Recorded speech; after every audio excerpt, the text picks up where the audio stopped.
Hi, it's Etharal here for EGN, and today I'm going to be playing the next in my series of the Warhammer mod for Crusader Kings series. So obviously we have managed to get all of our claims in Ulthuan, and there's been a change around where our lord has actually been taken prisoner as his rebellion did actually fail. I did get that wrong in the last episode. So we are now going to be starting with declaring war to claim another one of the duchies of Usurping. So we attack this person very quickly, look at possibly calling in our allies. Unfortunately, we do find out that they will unfortunately decline, which is a shame because it's 4,000 more elves that would have been able to join us if that had been the case, but not too much of a problem there. So we are still going to continue on with our war. We've got, a good 3,000 men that we will be able to raise up from in Ulthuan, and I believe around about 1,000 or so elves from in the Old World even. So that is, obviously another sort of 4,000 men, which obviously we can bring into the war, and that's, a decent chunk of men basically. So, or elves I should probably say. So we are going to raise up all of these men first, and every time I keep saying men, obviously I do mean elves, but we are going to raise all of them up and take them over to Ulthuan. Kind of a change in the normal way of doing things. Obviously it used to be the other way around. For once we're actually able to do it this way, and we will begin to move them around sort of with an intention to eventually come in and support us at a later date. So we will get all of these fleets and pop them all together, and that should be our sort of our armies coming in at a later date. There we've got 17,000 men, so quite a good amount there. We've also decided to bring up all of our units, get them all together as well, and we'll likely be looking at raising up another fleet in our navy. So just switch back to the area views just to see what's going on a little bit clearer. Obviously the terrain map in this game isn't terrible. It is quite nice, especially with the updates that they gave, with it being from the Europa Universalis 4 map, with the weather being affected by the season and how the map looks, is quite a nice thing.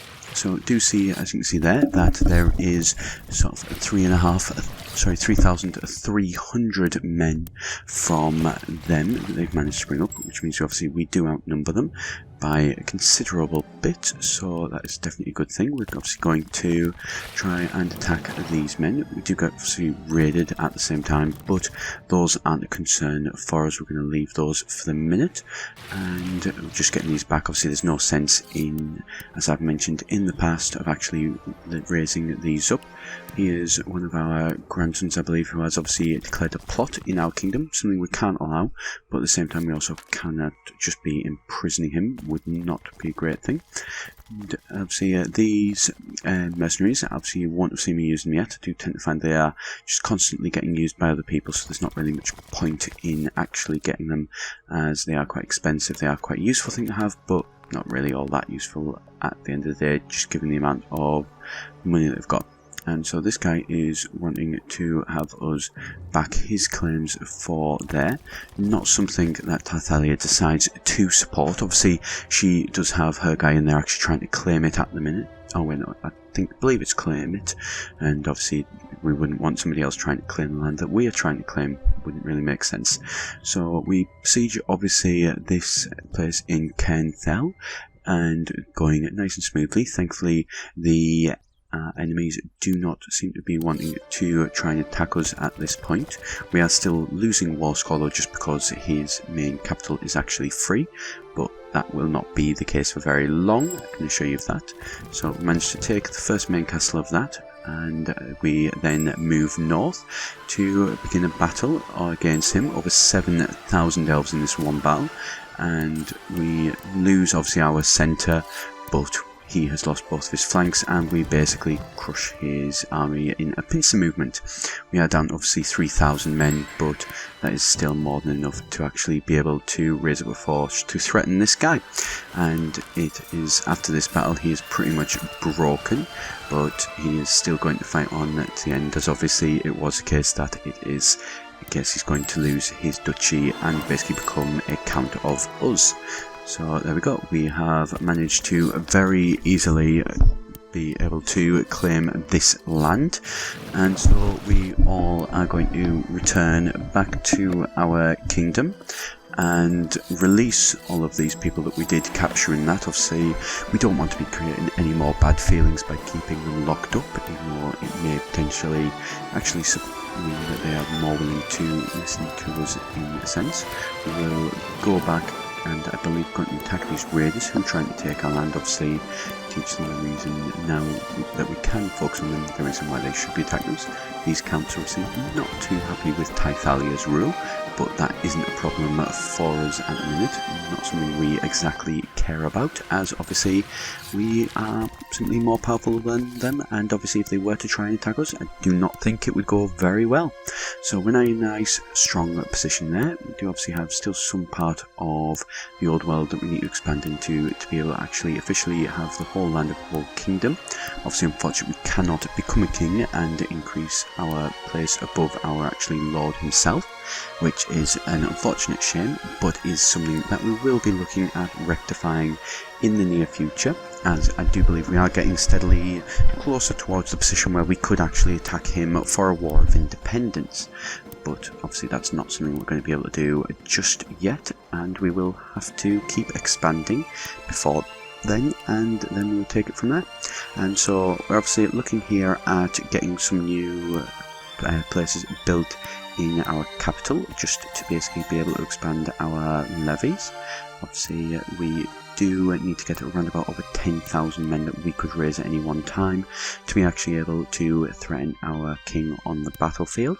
We have, we can probably claim around about half of that, but we do decide to change to actually go and look at taking Tamara, and it's going to be another land in the Northern Kingdom, obviously to then be able to basically pincer the actual general himself.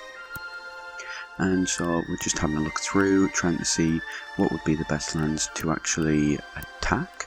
And so we will probably start off there. I'm going to try and see if we can to get the actual capital and just get the whole duchy, or march as the elves call it, all in one go. But now the rest of this is going to be very much just a case that we are obviously going to need to rebuild our forces and our money. We have drained quite a bit getting that new keep. Now, one thing I will mention as well, obviously, as I have mentioned several times before, and I'm getting very close to being the goals of what I had originally set out. So obviously, if it is a case that you do have anything that you'd like me to do after this, I don't really have any targets at the minute for short-term goals. I've pretty much hit all the ones that I really wanted to, so I am going to have to start looking at something new to do.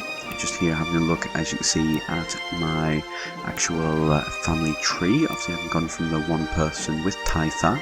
We're now up to 18 living members, a lot of grandsons and even great-grandsons and granddaughters now as well. So we are steadily increasing our lands and our family, and we are definitely in a very, very strong position, a lot stronger than we were to start off with. Something where obviously Tythalia still has a lot to go left. And you will see there I'm obviously looking at possibly making a new sort of city, temple or keep, just again to have something to really focus on. I do have 2 more holds that I could actually have myself directly, which obviously would equate to a lot of extra troops, so it's something that is worth considering doing. Also, let's look, there has now also been a rebellion that has raised up. This is obviously not something that we can allow, and so we are going to raise all of our forces and be able to move them. And there we go, we actually managed to claim, unfortunately it is only the county, not the whole duchy, which is a shame. So it's looking like this one we are going to have to move them and claim each county separately. There is an advantage to that, that will also obviously mean that we will then be able to assign count to the lands rather than just having to listen to sort of the people that are already there, such as the lower ones in the south that we've just obviously taken. Obviously we are officially their lord, but they still rule it themselves, which is a problem. The advantage obviously of taking all the lands directly, we can hand them out to our sons and grandsons and things, and then they will be more than happy to keep us as their lord, rather than these ones who are, needless to say, not too happy about us having taken over that land and beaten them in the war. So once again, our troops are heading over the Great Ocean to this time be able to bring down a revolt. So we shall continue this. I think it's safe to say that we all know how this is going to go. When this army does actually land, it is a pretty much deciding factor. We are going to also here, as you can see, raise up the local forces of over 600, well, over 1,200 men. So quite a nice big chunk there to be able to build up some extra forces. And we're also as well going to be careful to remove Tythalia as one of the commanders. It's not something, obviously she will fight in the odd war now and then, but she is more of a stateswoman more than anything else. She is not somebody who is here just to obviously lead battles, and that is something that is a deliberate choice, because obviously the last thing we want is for her to accidentally die in a battle, which is something in previous games that I've played testing this mod has happened, and is obviously not something that I want to do, especially when we are looking at, you know, this person has been ruling for a good, what, 70 plus years now or so. So we'll see how that's going. The keep is going quite nicely. We do obviously now have to rebuild up our gold to be able to build a new city and such, as obviously we did have to use some money to get the other claim that we got on, and the next claim that we got on the mainland. But that keep is now pretty much done there, so that is going to boost up all of our levies. It is definitely a very nice thing to do. We are going to here sort of pottering around, waiting more than anything for our personal wealth to grow back up.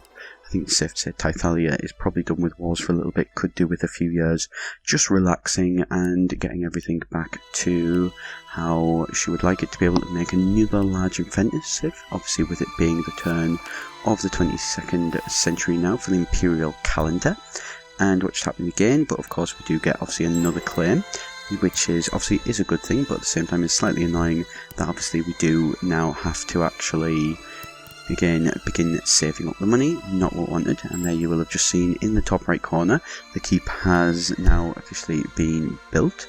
So that is going to be again our increase on the number of troops that we have. As you will see there, I've just obviously checked out the number of forces that my lord could lead and bring to bear on the battlefield, 10,000. Not something that we really want to be going up against, to say the least, especially as obviously we have quite a lot ourselves, although nowhere near as much as him. There we go, managed to be back up to quite a decent bit of wealth. You will notice that Tythalia has managed to get over 13 gold every, plus 13 plus income, I believe it's like every month or so, or possibly every 12 days. This game seems to change between two, obviously for big sieges it's every 12 days, not quite sure why that is the case. Seems like a bit of an arbitrary amount to have chosen. Do also realise there, as you can see, that we do obviously have some human vassals. That is not something that we were aware of before this, and something that I think we'll have to look at possibly rectifying. And there you go, we'll see that obviously our troops have gone up. They were in around the 1300s, now they're in the middle 1400s in that land, so quite a nice big chunk there. And we are now steadily getting quite a fair bit of money. We're nearly at the sort of 400 mark. One thing I think we are going to look at doing is building another area in this land. Just no real reason, just thought it would be a good one to actually go. And there you go, there just, as you see, check the number of levies that I can raise of around about 5,000, so half the number of what my lord can actually raise. So that is definitely something that we are going to need to change around and try and increase that number as much as we're able. And obviously to do that, one of the things we are thinking about is to build a city. Obviously a larger army, double the cost, is going to mean that it is double the price to actually field them in the battlefield, and obviously that is something that I don't think our personal wealth would be able to support at this time. So we begin work on a new city in the area of Ulthuan. I'm just going to have a look around. Obviously here is the commonards, who are going to be probably one of the next people in the old world for us to focus on. Their land is obviously, it is a kingdom without a doubt, but it is quite split all over the place. So that's something we will have to figure out a way to be able to move against them. Also do notice there that the green lands that were near the Cantonia, we have received word that their lands have been driven back, so that is quite a good thing. The Tigar, however, are still quite dominant in this area, not something that is brilliant for us, but is something we'll obviously deal with at a later date. Obviously the city does take quite a while to build, so it's something we're going to be waiting for quite a bit, but the advantage is obviously by that point we will likely have the gold to be able to actually start improving that city pretty quickly. And just having a look here at our technology, unfortunately it's a case of something that is going to take us apparently quite a while to actually build up our city, hopefully, but at least we will have the money to do when we do. And so we just sort of, really just having a wait around, having a bit more of a think about what to do. If there's any suggestions that you'd like, please do feel free, leave some comments below. I'd love to hear about them. Also as well, obviously, if you do enjoy this series, please do feel free to subscribe to get notifications for when they are coming out. I am looking at, by the way, at doing another couple of Let's Play series, looking at doing some, again, sort of focus more on a roleplay sort of side of what is the characters actually doing and why and things like that, and what are their motivations, rather than just, let's go and kill stuff, basically. I'd love to know what you think of that style of the Let's Plays. It's something I've been obviously trying quite a bit with this series. And so let's have a look, see what's going back on in the game though, as we are now steadily getting towards the point where it should be a case where our city has actually been built. Just considering there, I do believe, sort of getting a bit bored of waiting for things and considering actually buying stuff, do manage to resist there. Obviously now we can also create some actual retinue, which would be a standing army you do pay for, and they're sort of, I believe, slightly stronger troops than normal, but obviously you can only have a limited number of them at any one time. And so, let's see, and there we go, you will notice that the city has now been built of Aurealis.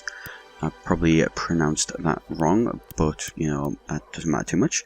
So this place obviously starts very basic, 100 troops, 14.47 gold income from it. Obviously I imagine there's probably minuses to that and that before it affects my actual direct wealth.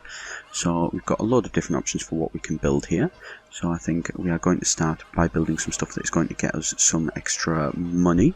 Definitely something that would be a big boost to us. Do have a look at some of the other things though. Obviously with extra pikemen and archers is quite a nice one, and as I say, there we go, we do decide to go for the one to boost our money, and he's already jumped up by quite a bit, up to 16, and so we are going to have to now sort of wait until that builds and then see how that does affect it. And there we go, we are now into the 2107, so well into the 22nd century of the Imperial calendar. Got to admit, my woman, obviously, anybody who does know the Warhammer lore will obviously know that the elves and the Empire do sort of work closely together. They are on sort of the general sort of same side. But for us, we are generally just ignoring them. Our general rule is basically they're humans, and we are elves. We are quite simply better than them. They aren't really worth our time and attention. But as general rule, obviously in the lore, that they're actually, the elves are the ones that do obviously teach the humans magic and everything. Or at least they do teach the Empire magic. Obviously the sort of northern barbarians and the Chaos Wastes and things learn it through the gods, but the Empire that everyone actually cares about is the one that learns from the elves. And so there we go. See, obviously getting some more prestige. You will notice in the top right that if I was to die now, I would actually add over 3,000 to my war score.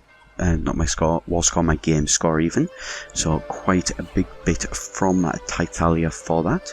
And there we go. This wharf is now nearly at a place where it's ready to go. And so everything obviously has gotten a little bit more expensive. I do believe it does increase obviously as the actual case is that as you build more things, obviously things do get more expensive, as is pretty standard. Going to build some city walls as well, just for a bit of defense more than anything. Nothing really too major there. And so we'll have a little bit of a plan of some other stuff that we will be doing future. We do obviously, as you've seen there, this one is going to be my main gold area as compared to my capital, so I've obviously switched my guy who collects taxes to it and boosted to 19 gold per whatever thing it is, whether I believe it is obviously months as I mentioned earlier, but I'm not 100% sure. So what I'm thinking I'm going to do now though is I am going to probably skip this ahead by a good couple of years, just obviously so that we can actually get this city nice and established, get a good bit of gold from it and everything like that, and then be able to actually use it to move into Ulthuan a little bit further as well. I am obviously really though wanting to try and find a balance between the amount of time it takes me to build up more forces to also balancing obviously if my lord was to get released. So this is obviously just quite a basic one. By the end obviously we're just sort of building everything up. But I will come back to you pretty soon with the next in the Let's Play series, and hopefully we'll have some more big stuff that we will be able to do there. So I hope you did enjoy this Let's Play though. Please, as obviously I mentioned, do feel free to leave a subscribe if it is something you enjoyed, and I shall see you next time here at EGN.